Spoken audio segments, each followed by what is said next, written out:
Hörmətli izləyicilər, kanala abunə olub like etməyi unutmayın. Günün xəbərləri təqdim edir. Avqustun 4-də gözlənilən hava proqnozu açıqlanıb.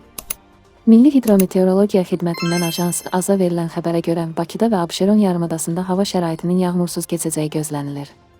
Şimal-şərq küləyi gündüz cənub-şərq küləyi ilə əvəz olunacaq. Havanın temperaturu gecə 23-26 isti, gündüz 31-36 isti olacaq. Atmosfer təzyiqi norma daxilində 760 mm civə sütunu təşkil edəcək.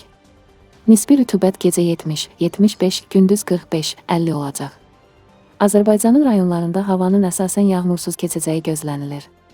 Lakin gündüz bəzi dağlıq ərazilərdə qısa müddətli az yağış yağacağı, şimşək çaxacağı ehtimalı var. Gecə və səhər bəzi dağlıq ərazilərdə arabir duman olacaq.